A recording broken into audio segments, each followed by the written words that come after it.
விக்ரமின் 10 என்றதுக்குள்ள படத்தில் 9 நிமிட பாடல் ஒன்று இடம்பெறுகிறதா.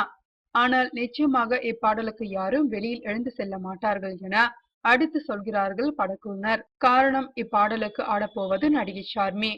தமிழில் காதல் அழிவதில்லை படத்தில் சிம்புவிற்கு ஜோடியாக அறிமுகமான ஷார்மிக்கு அடுத்தடுத்து சொல்லிக் கொள்வது போல் படங்கள் அமையவில்லை. அசப்பிலும் கொஞ்சம் நடிப்பிலும் ஜோதிகாவை ஞாபகப்படுத்தினாலும் தமிழில் தொடர்ந்து பட வாய்ப்புகள் அமையவில்லை. இதனால் தெலுங்கு பக்கம் தன் கவனத்தை திருப்பினார் ஷார்மி. அங்கு ஷார்மியின் தாராள மனதிற்கு ஏகத்திற்கும் வரவேற்பு.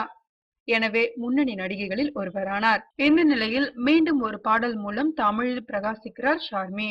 கோலி சோடா படத்தின் மூலம் இயக்குநராக வெற்றி பெற்ற பிரபல ஒளிப்பதிவாளர் விஜய் மில்டன் இயக்கத்தில் விக்ரம் நடிக்கும் 10 என்றதுக்குள்ள படத்தில் ஒரு பாடலுக்கு நடனம் ஆடியுள்ளாராம் ஷார்மி. இந்த ஒரு பாடலுக்காக மட்டும் 3 கோடி ரூபாயில் செட் போடப்பட்டு படமாக்கப்பட்டுள்ளதாம். ஷார்மியின் சம்பளம் மட்டும் 30 லட்சம் என்கிறார்கள். டி இமான் இசையமைக்கும் இப்படத்தை பாக்ஸ் ஸ்டார் நிறுவனத்துடன் இணைந்து இயக்குனர் AR முருகதாஸ் தயாரிக்கிறார். கதையின் திருப்பு முனையை ஏற்படுத்துவதற்காக இப்பாடல் அமைந்துள்ளதாம்.